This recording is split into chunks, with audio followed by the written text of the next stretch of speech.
guys! What's going on? And welcome back to the briefing room. The briefing room. I'm Dean. I am David. In case you didn't know, Genlock is a 3D anime made by Rooster Teeth Productions. So far there's only one season, and that season is 8 episodes, but it has been renewed for a second season, which will be going on HBO Max first, and then Rooster Teeth, and we'll get into that when we get there. We're going to be talking about the episode.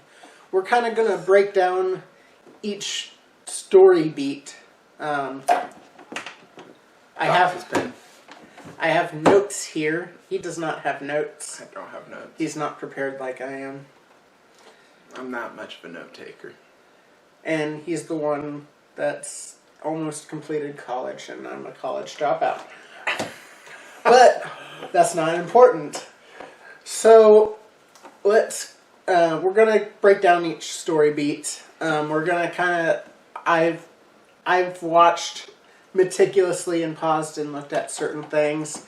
So there's certain things that I know because I've seen from just not necessarily frame by frame, but just paying very, very close attention. Well, he's watched it 3 times now. So he's familiar with the story, but he hasn't done that full breakdown yet. There's only one place I thought about pausing, but then he paused it. So anyway, and then after we discuss the story beats, we will then go into how we feel about the episode's story. We're going to rank the story, the animation, and the characters. And you know what? Let's throw music in there, because music's pretty good in this. So, anyway, let's start with, this story takes place, or the beginning of the story takes place in 2068. And it starts with Miranda meeting Julian Chase's family. And it hints that his father is dead. It has not outright, to this point, said that he's dead. But using past tense in the used to love that. Used to love that song. Yeah. Like and the song in question, I'm glad you brought that up, is titled "Let the Good Times Roll." And I thought I had the singer written down. I guess I did not. It shows the singer. It was I wasn't watching that close, but but I didn't write that down for some reason.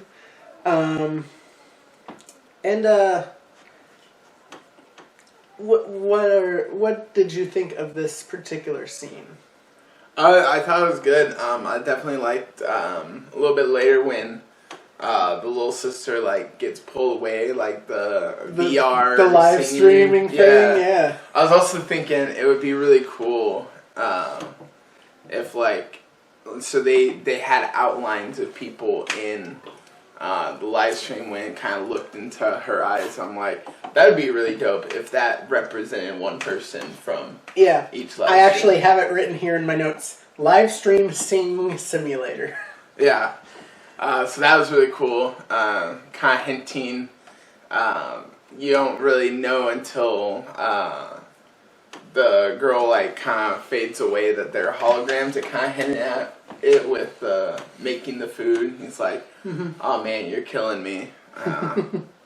Yeah. And just kind of taunting with the food. Yeah, so Julian and Miranda are stationed on a base elsewhere. We will get to that. But so they basically place their holograms in that home to meet the family and all that. There's also an amusing story that the mother tells where Julian hurt his knee and she gave him a cookie to make him feel better. And he smashed the cookie into his knee. And that's adorable. R.I.P. that cookie. Yeah, it's a waste of a cookie, but it's adorable. It's very much something a kid would do.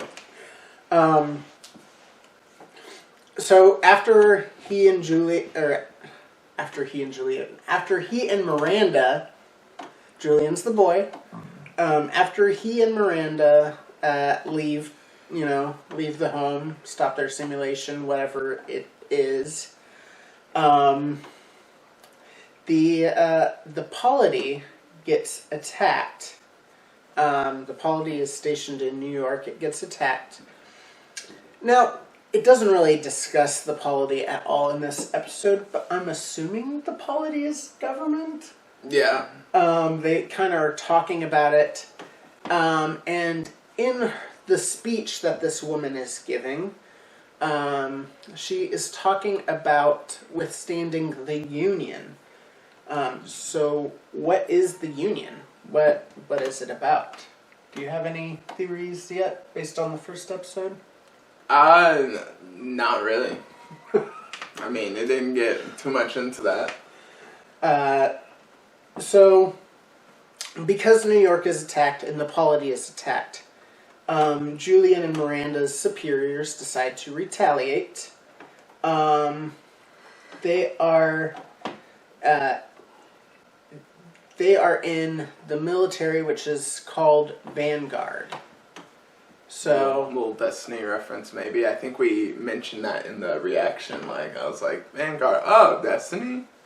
Well, they do mention a video game that we both have mentioned. Yeah. In our reactions, although mine's Siege. lost. Yeah, Siege.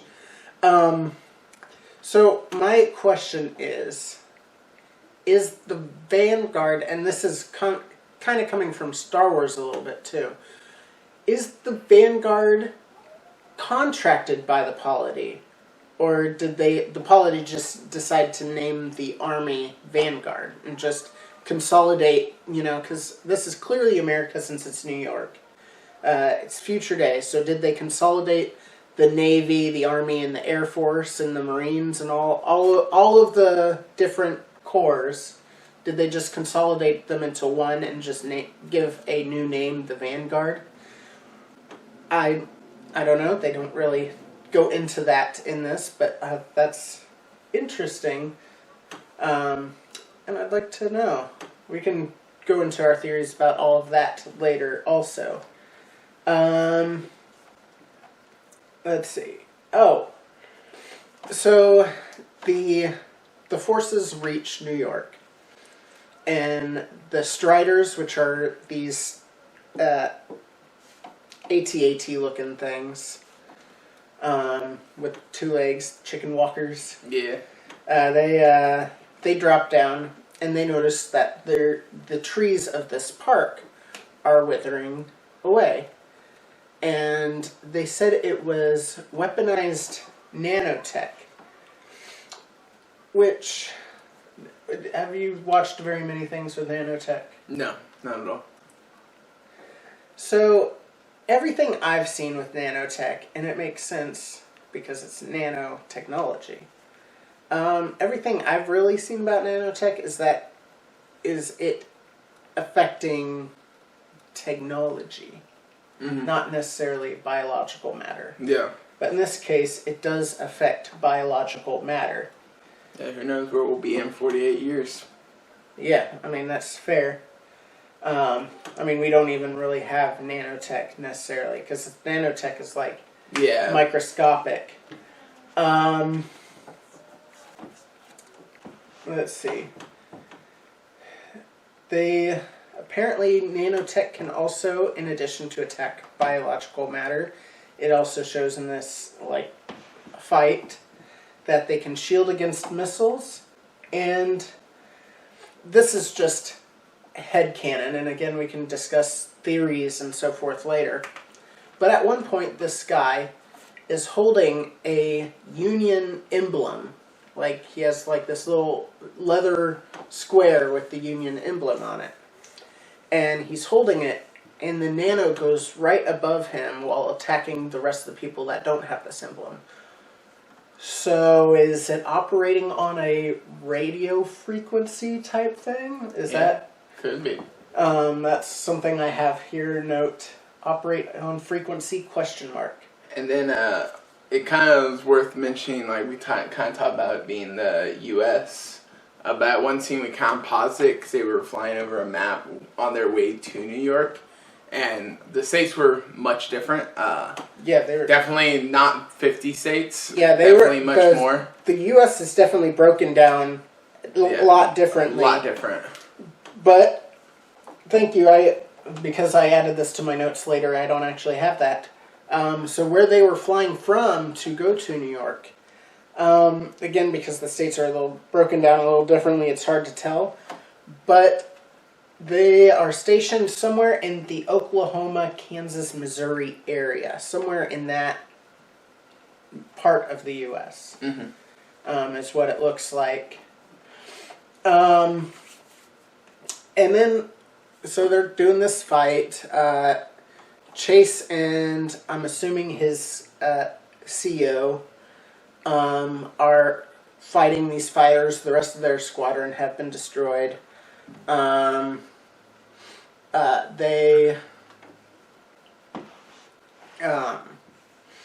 weaving in and out and destroying all these things. So they destroy all the fighters. And then this octopus-looking thing shows up. Kind of looks like a scarab from Halo. Yeah, similar. Very similar. And the nanotech is emitting from it. And that's another thing about nanotech I don't have in my notes, but we kind of discussed it before. It seems like the nano was hiding it from both radar and visual, like some sort of cloaking. Yeah, because it just appeared in the middle of the sea, and everyone's like, "Where did this thing come from?" Because it's obviously very easily seen. And then, while walking, it destroys the Statue of Liberty. R.I.P. Another thing is, it cuts back to, the rest of the people fighting outside of Chase and his superior named Razzle. So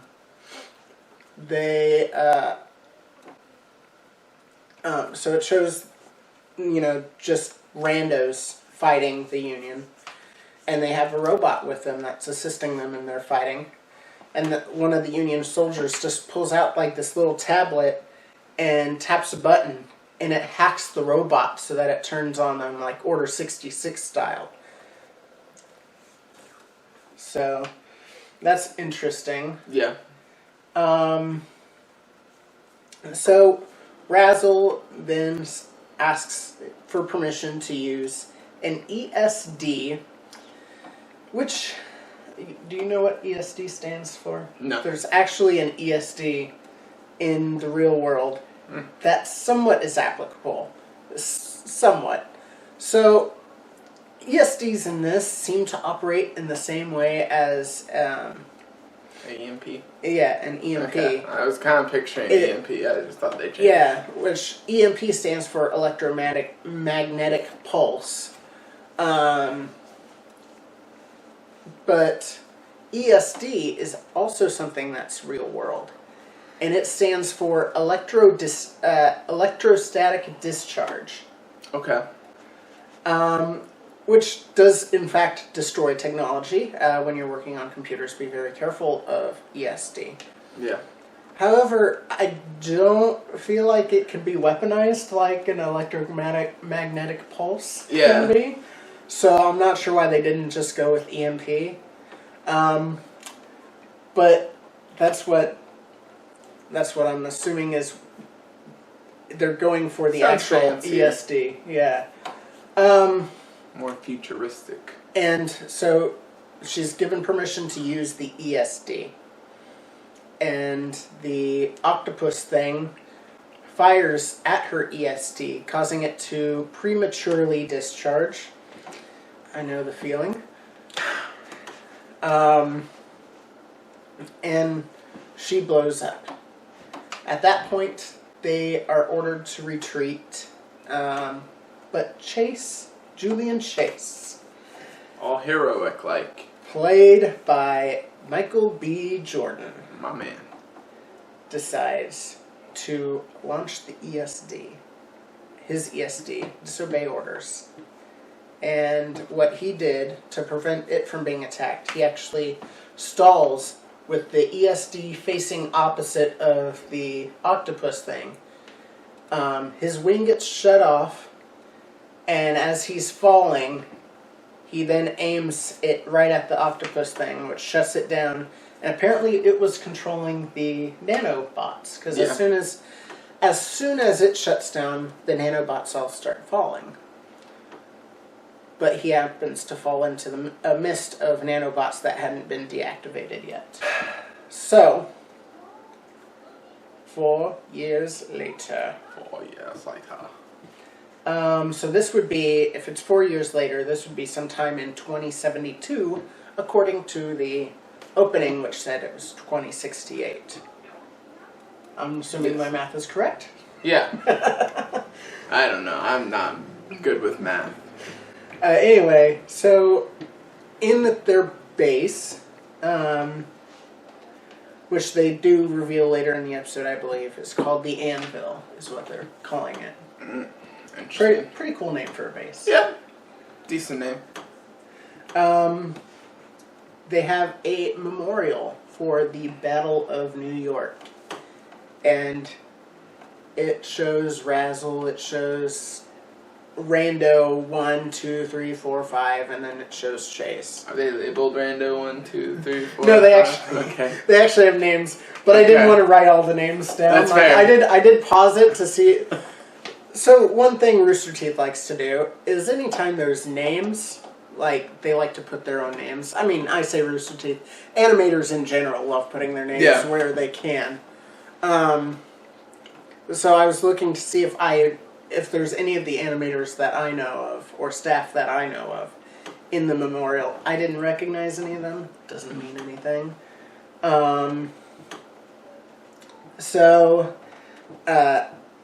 Miranda is standing in front of the memorial. She gets a message, which she then activates, and it says she has to escort someone around the premises of the base.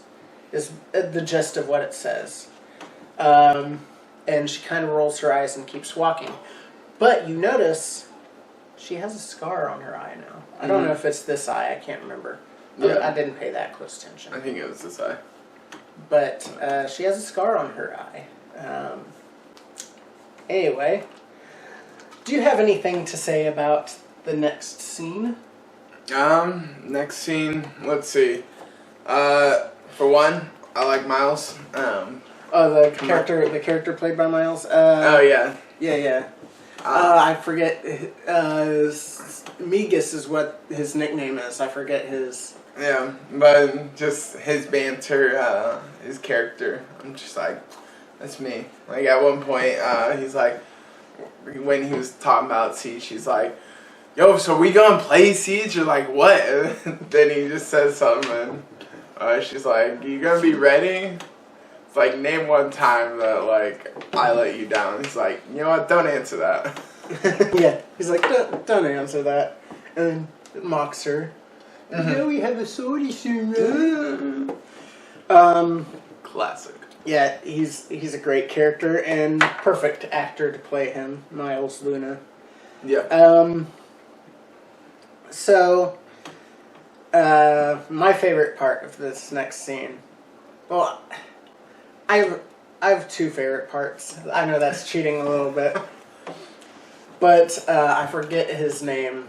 I'm also drawing a blank on his name, played by Chad James of Death Battle. He goes, "What kind of crush is a 13-year-old supposed to have on that?" Yeah, because he had a babysitter. He had a babysitter till he was 13. Rip that guy. Yeah, it's rough. And then Dr. Rufus Weller is my other favorite part. He arrives. He's the one that Miranda's supposed to be escorting. He arrives and she starts introducing herself, and he's like, "Splendid. Well, let's get going, shall we?" Like, and he actually asked her. He's like, "One of the reasons we're here is we're impressed by how well your unit has done. What is the secret to your success?" And she says that they've only held the line. So it's been 4 years, and all they've managed to do is keep the Union from progressing. They have not... It's basically been a stalemate this whole time. Well, I mean, has it really been a stalemate? Because, you know, we see the map later, and they've progressed quite a bit, and they're pushing every day, but, like, they're just slowing them. Yeah. So, at that point, another character makes herself known. She's been walking with them for a while, but they did not have... She did not get introduced. She has not talked up to this point. But she suggests that they are just a shield and they just need a better sword. Ah! Foreshadow. And that character is named Yasmin Madrani. Unique. Yeah. What a sexy name, right? Anyway, that actually really is a sexy name. I'm not joking. That is serious. That's Anyway, so as Miranda's about to ask Yaz a question or two, the mission briefing starts. Mission briefing room.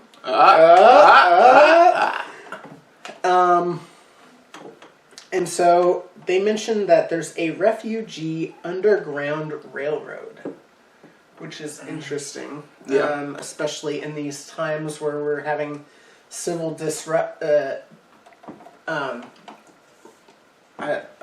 civil issues. Yeah. I don't know what word I was trying to say there. That's fair.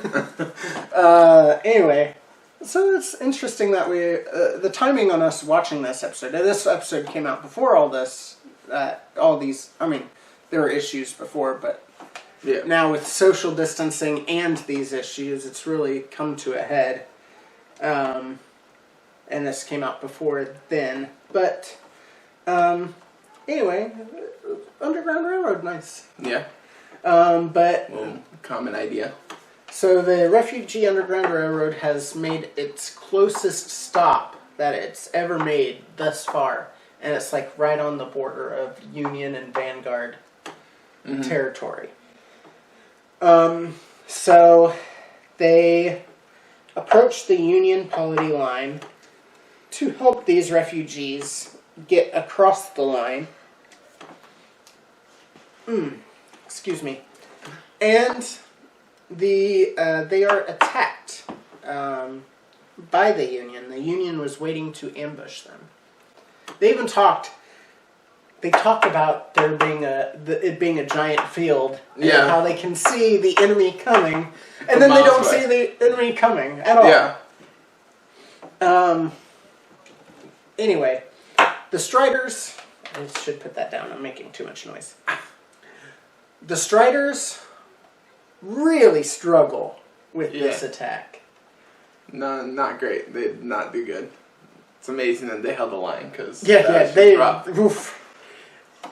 So Miranda says, "You only live but once," and then here's what: "Let the good times roll," which is, I think, the fifth time we've heard it. We heard it quite a bit. She was saying that 'cause she was about to sacrifice herself and then she hears, and that is in Julian's voice, even though he's supposed to be dead. So not only is this individual over the radio using their catchphrase, so to speak, but he's also saying the catchphrase in Julian's voice. And then this strange mech appears and destroys the Union walker thing, Spire Walker, whatever you want to call it. Destroys the one that was about to destroy Miranda. And then you see a second of these strange mechs appear. Which has the same voice as Yasmin Madrana? Madrani, yes. Hey, I got it. Strange that, isn't it? Yeah. Weird. Who could have ever seen this coming? Yeah, it's not like they kind of pitched it up real nicely. But anyway, she grabs one of the chicken walkers that is holding down one of the striders that was shot down. But I say that, but doesn't fly. It just is downed. Missing a leg. Yeah, it's missing a leg. She picks it up and holds it and says, "What are you waiting for?" Which then the third pilot then shoots missiles, and she throws it back up and dodges the missiles. But as she's dodging, the exploding spider walker impales her through where you would assume a cockpit is. Yeah. Bizarre. And she pulls it out like it's nothing. It's like a splinter just... That would be a rough splinter. That would ruin your whole day. Yeah, but it's big enough that you can actually pull it out. The bad splinters are the ones that stay under your skin and just stay there forever. You're just waiting for your body to expel it and it's just not doing it. You're like, my guy, my body, work. Usually with those splinters, you can use the tweezers to pull it out, and you're basically fishing inside your own skin. I hate that. Yes. What I usually just do is I usually just take a knife and actually just cut my finger open, since it's already cut anyway. Yeah, that's fair. It's already cut anyway, so I just cut it open a little bit more and just pull it out like that. Yank that. Probably not the best for long term, but... Yeah, hey. It hurts a lot less than fishing for a splinter. We got really off topic there. That was... Different podcast. Anyway, so then they go back to the anvil, and they're questioning their CEO.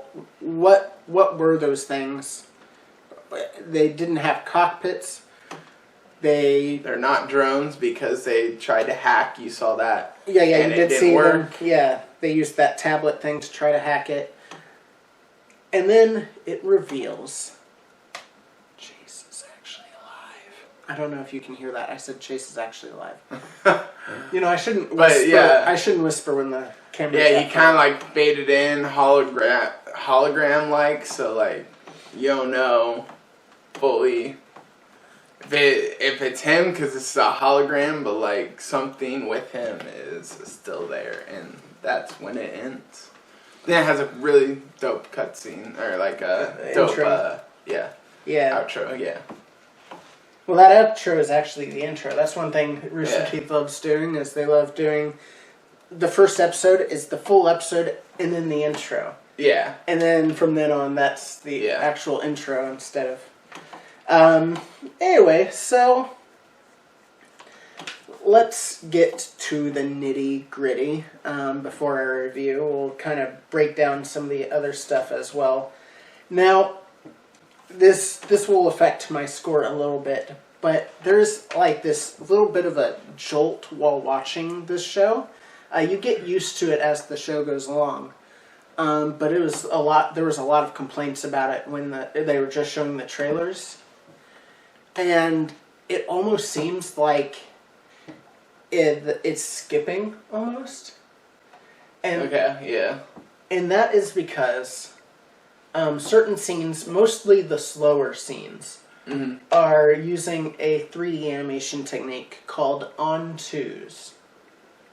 Okay. Which basically means they're only animating every other frame. So it's only like the second frame.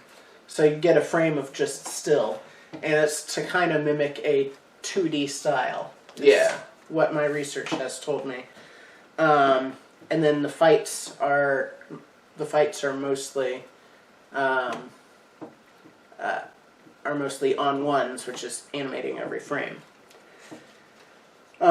which is interesting. I think they did something a little different. I don't know that it was actually on twos, but Spider-Man Into the Spider-Verse did something very similar. I can see that. Yeah, where they animated.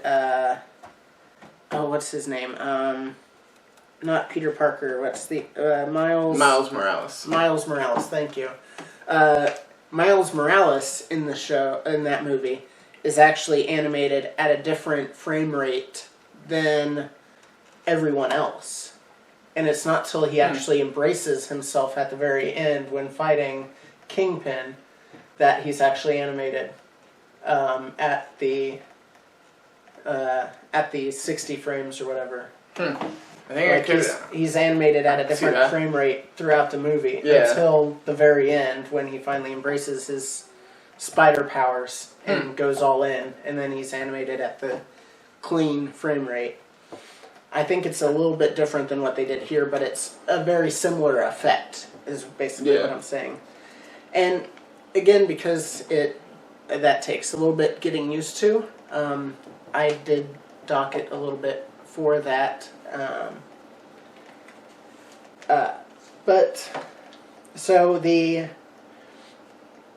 So I think I mentioned this before, but the chicken walker things that the Vanguard use are called striders. And then the planes that Razzle and Julian were flying, those are called interceptors. Okay. The Union, we discussed the Union a little bit. That's the so far faceless enemy that took over New York and is trying to take over the world? ?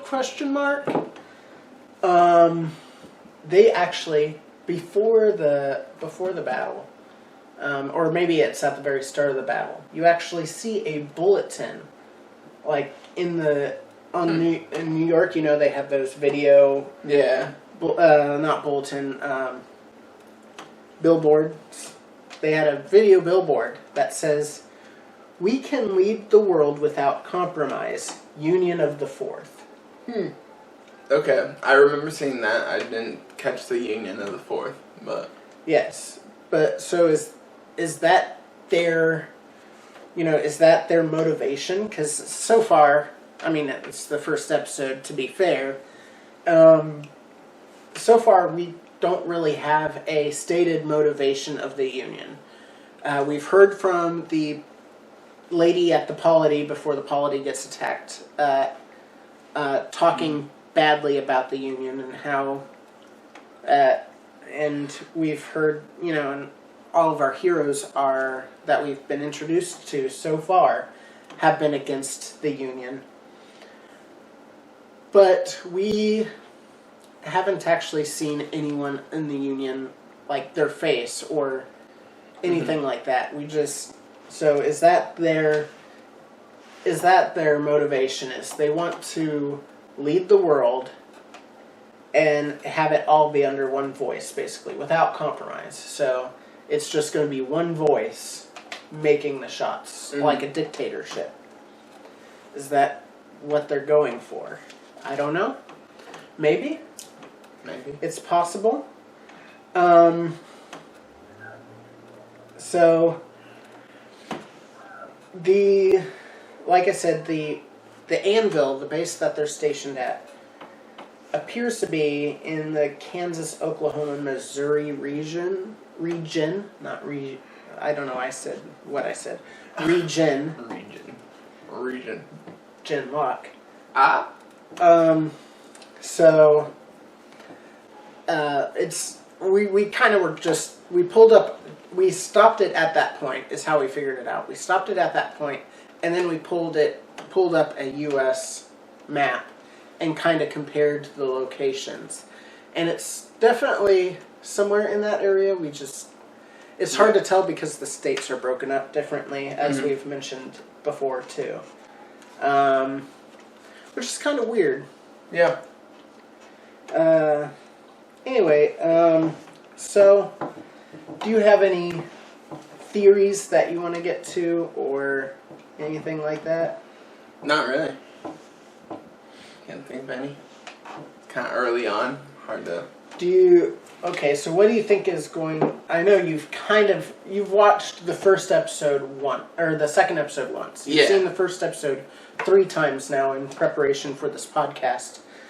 But you've only seen the second episode once when we filmed that reaction. So, kind of, what are you thinking is going to happen next? That... I know you kind of know, but it's been a while. Yeah. It's been several months since you've watched it. Yeah. I mean, and in general, like, figuring out more what happened with Julian Chase, what's going to become of him. Is he always just going to be that hologram? Is there more to him, and how will, like, his relationship and Miranda's, like, change or evolve everything with that? Because... who knows? Like, yeah, she's thought he was dead for years. Yeah, who knows what's going to happen? It doesn't look like she really moved on too much, kind of holding that on. So will him being the hologram like change too much? So I think that's probably the biggest one, and just seeing a little bit more of the union, because right now, we don't know too much about them. They're just faceless enemy that like. They're the enemy, but like, what is their motivation? Just how did they come from like kind of out of nowhere? Like they knew about them, but I felt like this attack was kind of out of nowhere with the, and then with the nanotech, they didn't know anything about that. With the hacking, they weren't prepared for that. So. How did they just come out of nowhere with all that? So, yeah, looking forward to doing that. So let's go into our breakdown a little bit. The animation, I talked about it a little bit. The on-twos, maybe I'll get used to it. We'll see how my grades go. But as far as a first episode, it definitely pulls me out a little bit, the on-twos. Mm-hmm. But like I said, with Spider-Man Into the Spider-Verse, you kind of get used to it a little bit. So maybe that'll happen here. We don't know yet, because you haven't seen us in our progression yet. Yeah. But for a first episode, it's definitely not enough time for you to get used to some of that. Also, there's another thing in particular that kind of pulled me out of the, when it comes to animation. Overall, the animation is gorgeous. Yes. Overall, like, it's definitely leagues above what Rooster Teeth Animation has done up to this point. But there's one scene in particular that also pulled me out of the immersion a little bit. And it's when they were... it showed the dust cloud of the nanobots, and that kind of zoomed in and showed the nanobots. Yeah. But the nanobots almost looked like they were animated differently than the rest of the show, mm-hmm. and it kind of pulled me out. I get what they were trying to go for. They were trying to show what they actually looked like on a microscopic level. But it kind of pulled me out a little bit, because really we don't need to see what they look like at a microscopic level, and it looked like... it looked animated different than the rest of the show. That's fair. And that kind of pulled me out and reminded me that it is, in fact, a show that I'm watching, which you never want that to happen. So, characters. The characters are... so the animation I give 4 out of 5. I don't know if I said that or not. Animation, I'm giving a 4 out of 5. Very, very good. But there were just a couple things that pulled me out of that immersion. Characters, I have 4 out of 5, Miranda and, the relationships are really good. Like, the connection between Miranda and Julian are great. The sibling rivalry between Julian and his sister... That was nice. Like, that's mm-hmm. something I could see our sisters doing to one of us. Yeah. The mom is definitely a mother figure. Then you have Migas and Julian having kind of that bro relationship. It was great, and then him kind of having a teasing relationship with Miranda, where she's definitely wearing the pants in that friendship, and 100%. he's just in the background. That was great. And then there was the character, I'm drawing a blank on his name, played by Chad. He has an interesting relationship, specifically with Miranda, from what I've seen in this first episode. Kind of a flirty but stay back kind of relationship with the babysitter, and then we will mourn your relationship from a respectful distance, like that kind of thing. Yeah. But we didn't get. There were characters in there that we didn't get anything from, like the third Strider pilot. Did we see much of him? We didn't see much of him. He did he said, and he's played by Gray Haddock, the creator of the show. Okay.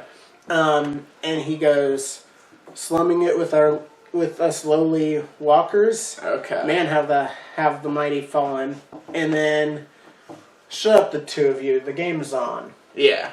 That was basically his entire character to this point. So there is some characters that were introduced. The CEO of the Anvil, she was introduced. Mm-hmm. We haven't gotten a whole lot from her either.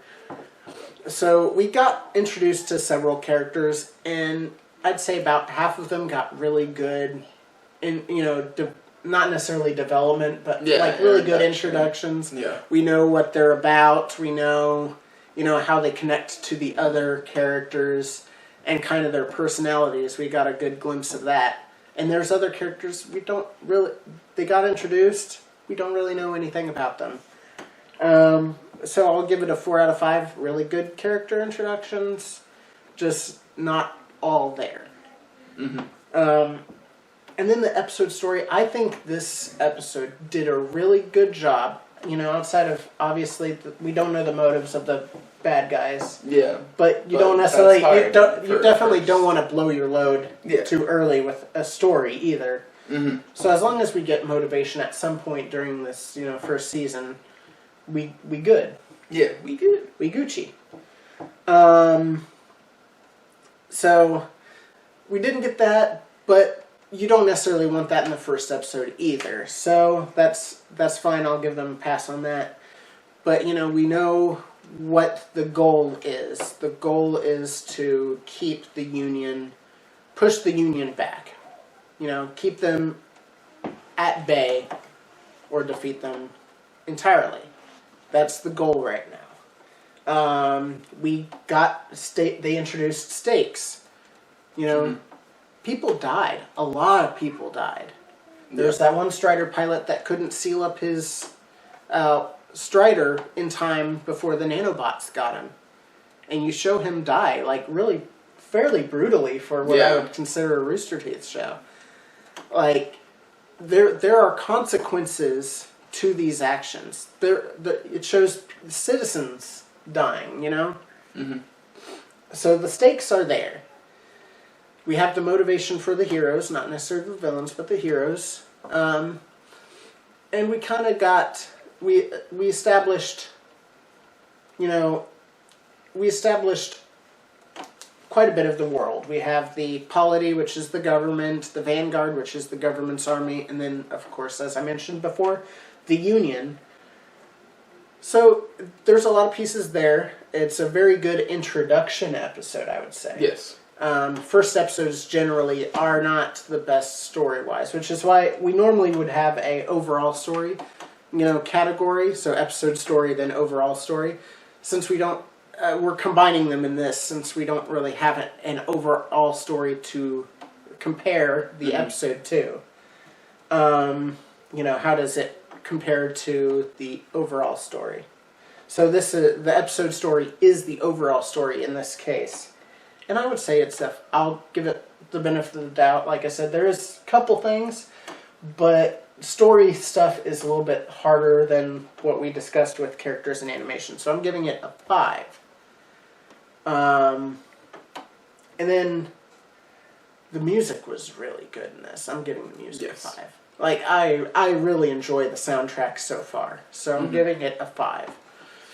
So I've done all of my rankings, and you're probably done with hearing me talk. So now it's his turn. Yeah, a lot of my answers won't be as long-winded because I didn't do a lot of the research, and a lot of what I would say Dean also covered. Animation, I'll probably go a 4 out of 5 as well, just because it does begin out in just that hard getting used to slower scene. I didn't know about that, but I definitely I felt some kind of difference between the slower scenes and the faster scenes. But still gorgeous animation, like high class when it comes to animation, especially on that 3D level. Because you just don't see that, and you really felt in there. Yeah. So characters, I would probably put 5 out of 5, just because in looking at it from a introduction, like a pilot episode, it did really well on introducing the characters, kind of piggyback off the relationship between Julian and his sister. Like they had that sibling rivalry, but at the same time, like she like flooded questions into Miranda, and then one of the questions was like, "Would you let your adorable sister-in-law come?" And she's like, "Well, that's if I ever think about marrying him." And he's like, "Wait, what?" And she's like, "It's not another question." She's like, "You're welcome." Like, still have best interest in mind, but It had to buzz heads a little bit, yeah. So that's one highlight for me on that, just that really realistic relationship there. And in general, like, the characters were introduced. Like you said, I still agree with your point on there's still some characters that didn't get some light. That third Strider pilot, the CEO. But it's just really hard because you don't want to overload on characters on the first episode. And usually that comes through slow introduction, but you're like, well, that's a significant person. Why didn't you see them too much there? So I felt like that was still fairly good. So go 5 out of 5 on that. And then story, I'll probably, again, do 5 out of 5 just because first episode, like, you don't want to overwhelm too much. We don't know the motivation for the union, but hopefully that'll come. Depending on how soon it comes, I think that should be one of the first things to come. So if it's on the next episode, like, why hold off too long? I will say, there's only 8 episodes to the first season. Yeah, so that, you gotta kind of get to it somewhat quick, but again, first episode, you know what the overarching goal is, to hold them off. Again, the different United States is a small thing, but is there a reason that they chose to go with a very different layout, or if that's just kind of like, let's not use the real one because it's far in, whatever that is, maybe we'll get that covered. Again, 8 episodes is a lot to cover on just starting something 48, like this distant future dynamic that they're going for. But as an introduction pilot episode, I thought the story was really good overall. And yeah, music, I'll do 4 out of 5 just so I don't have 3 5 out of 5s, but like, it was good. Like, when they were taking off, the music got kind of hyped. Like, man, this is what I feel like when I'm going to my call in action, even though it may be a grocery store or whatever, but it's just like hype music. And like when the chase appears and it's dun dun dun. Yeah. Dun. Like, that was Absolutely. such a perfect soundtrack for that particular moment. But overall, I mean, it was a great pilot episode because it's something that I didn't dread watching 3 times, even though that's the only, like, I've seen the second episode once. And none of the other episodes. None of the other episodes. So that's just hard because pilot episodes are usually kind of dreadful. Like, you watch them because it's part and it's important to the show, but you're just kind of like, and I didn't per se dread it a lot, so I would rank it very highly on that. Okay, so overall we both ended up giving it an 18 out of 20. Yes. So 18 out of 20 overall. Yeah. Not too bad. Yeah. So anyway, thank you for watching, and I will say this, I apologize for the quality difference between this and then the reaction. During the time that we filmed the reaction, this particular camera was not available, so we filmed it on my computer's webcam, which is a oof moment. Yeah. The second episode, I believe, we filmed on this camera.